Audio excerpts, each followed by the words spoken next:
এই মুহূর্তে আমার হাতে একটি কাগজ দেখতে পাচ্ছেন আপনারা। ইসিআই নেট যে অফিসিয়াল ওয়েবসাইট রয়েছে ইলেকশন কমিশনের, সেখান থেকে প্রিন্ট করা। এবার এই কাগজে কি রয়েছে বা আমি কেন এই ভিডিওটা করছি, ভিডিওটা শুরু থেকে শেষ পর্যন্ত দেখুন মনোযোগ সহকারে। এবং আমার মতো যাদের যাদের এই সমস্যাগুলো হয়েছে তাদের হয়ে আমি এই প্রশ্নগুলো ইলেকশন কমিশনকে করতে চাই। কমিশনকে যারা রিপ্রেজেন্ট করছেন district wise, block wise, booth wise, সবার জন্য আমার এই প্রশ্নগুলো থাকবে। এবং আমি কি কি প্রশ্ন রাখছি আপনাদের হয়ে, আমার হয়ে, অবশ্যই সেই প্রশ্নগুলো মনোযোগ দিয়ে শুনবেন। প্রথমত যে নোটিশ বা কাগজটি আপনাদের দেখালাম সেটা এসআইআর হিয়ারিং এর জন্য নোটিশ। এর অফিসিয়াল কপিটা আমি এখনো বিএলওর কাছ থেকে পাইনি। সেটা নিয়ে আমি কোনো কিছু বলতে চাই না, সময় হলে হয়তো পেয়ে যাব, সেটা নিয়ে কোনো সমস্যা নেই। যেটা আমি বলতে চাই যে শুধুমাত্র আমার ক্ষেত্রে না, আমার গ্রামের অনেক জনের আমার মতো সেম রিজনে নোটিশ এসেছে লজিক্যাল ডিসক্রিপেন্সি নিয়ে।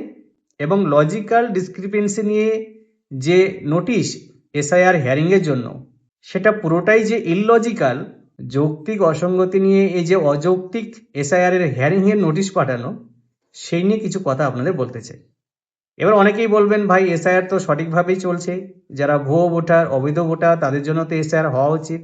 আপনাদের কথার সঙ্গে আমি পুরোপুরি একমত এবং আমিও সে ব্যাপারে অবশ্যই কমিশনকে কোঅপারেট করব, যাতে জিনিসটা সঠিকভাবে হয়, সঠিক নিয়মে হয়। আমার তরফ থেকে যা কোঅপারেশন দরকার। এবার আমাদের ক্ষেত্রে নোটিশটা কেন এসেছে? আমরা 4 ভাই বোন, অর্থাৎ 3 ভাই 1 বোন, আমাদের সবারই ভোটার কার্ড রয়েছে। এবার আমাদের ক্ষেত্রে নোটিশটা ইস্যু হয়েছে এই কারণে যে আমরা যে বাবাকে ধরে লিঙ্কেজ করিয়েছি বা যে বাবাকে বাবা হিসেবে এসআইআর ফর্মে উল্লেখ করেছি, তাকে 6 এর বেশি জন লিঙ্ক করিয়েছে। যেখানে ভারত সরকার বলছে হাম দো হামারে দো, সেখানে ইলেকশন কমিশন এই যে জোর করে বাচ্চা চাপিয়ে দিচ্ছে প্রত্যেক ফ্যামিলিতে, যার 3টে রয়েছে তাকেও বলছে বাবা তোমার 6টা, যার 4টে রয়েছে তাকেও বলছে বাবা তোমার 6টা।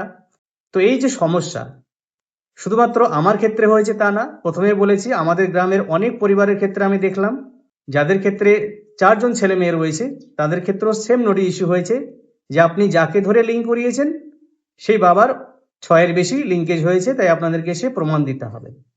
এসআইআর শুনানি বা এই যে নোটিশ আসা, এগুলো নিয়ে আমার কোনো আপত্তি নেই।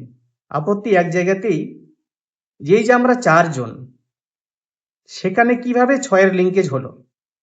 এটা কি সিস্টেম এরর, নাকি বিএলওর গাফিলতি, নাকি কমিশন আলাদা করে কাউকে দিয়ে ডেটা এন্ট্রি করে ভুয়ো ভোটার সাজাতে চাইছে? এই প্রশ্নগুলোর উত্তর আমার অজানা। এবং হিয়ারিং এর দিন আমি অবশ্যই যেনারা হিয়ারিং এ থাকবেন, ERO sir, এইআরও sir, supervisor ma'am, যেই থাকুন না কেন, সবাইকে এই প্রশ্নটা জিজ্ঞেস করব, আমাদের এই 4 ভাই বোনের বাইরে বাকি যে 2 জন, 3 জন, 10 জন যাই লিঙ্কেজ করাক না কেন, তাদের তথ্যগুলো আমাদেরকে দিতে হবে। যদি না দিতে পারেন তারা, তাহলে এই হিয়ারিং কিন্তু সম্পূর্ণ একটা হ্যারাসমেন্ট। কেননা ইলেকশন কমিশনের ট্রান্সপারেন্সি নিয়ে যখন প্রশ্ন হয়, সিসিটিভি ফুটেজ চাওয়া হয়, তখন ওনার উত্তর হয় हमारी माताओं, बहुओं, बहनों और बेटियों का सीसीटीवी फुटेज साझा करने चाहिए क्या?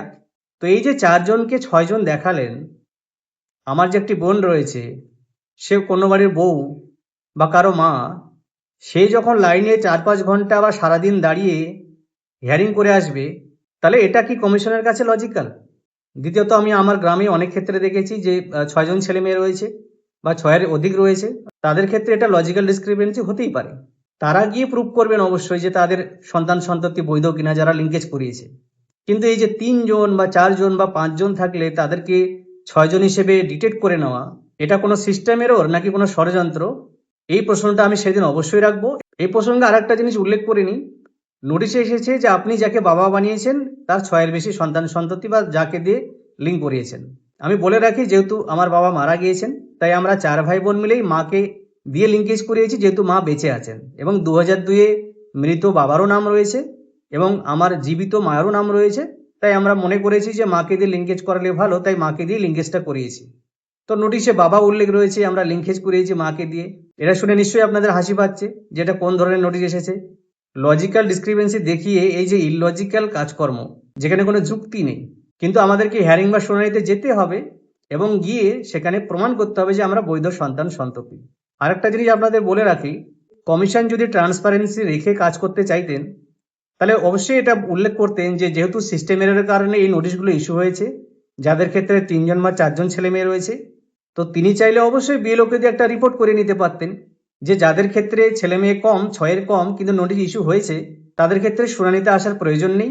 যেহেতু নোটিশ ইস্যু হয়েই গেছে, তাদের ডকুমেন্ট পোর্টালে আপলোড করলেই যথেষ্ট। কারণ আগামী 17 তারিখে যে হিয়ারিংটি রয়েছে, আমি লিস্ট দেখলাম, কয়েকটি বুথ মিলে, প্রায় 5টি বুথ মিলে এবং প্রায় 400+ ভোটারদের হিয়ারিং রয়েছে একই দিনে। তাহলে আপনি বুঝতে পারছেন যারা বয়স্ক লোক রয়েছে বা যেসব মা বোনেরা ছোট বাচ্চা নিয়ে যাবেন, তাদের অবস্থাটা কিরকম হবে। আমাদের ক্ষেত্রে নয় আমরা লাইন দিয়ে দাঁড়িয়ে সেটা করে নিতে পারবো। তো কমিশনের এই যে আচরণ, যাদের ক্ষেত্রে হিয়ারিং বা শুনানির প্রয়োজন নেই তাদেরকেও জোর করে হিয়ারিংয়ে পাঠানো, এর বিরুদ্ধে একটা প্রতিবাদ চাই। এবং এই যে প্রশ্নগুলো আমি সবার হয়ে বা আমার জন্য কমিশনকে যারা রিপ্রেজেন্ট করছে তাদের সামনে রাখলাম, আপনাদের ক্ষেত্রেও যদি একই রকম সমস্যা হয়, আপনারাও হিয়ারিং এর দিন সেই সব প্রশ্নগুলো তুলবেন। যে আমরা 4 জন ভাই বোন থাকা সত্ত্বেও 6 জনের জন্য যে নোটিশটা এসেছে, বাকি 2 জন 4 জন 6 জন এরা কারা, এই ভুয়ো ভোটারদের তথ্য আমাদেরকে দিতে হবে। এবং অবশ্যই আমিও একটা লিখিতভাবে লেটার আলাদা করে হিয়ারিং এর দিন নিয়ে যাব সেই ইআরও বা এআরও স্যারকে দেওয়ার জন্য, যে আমার সেই ভুয়ো ভোটারদের তথ্য চাই যারা আমার বাবাকে বা মাকে দিয়ে লিঙ্কেজ করিয়েছে।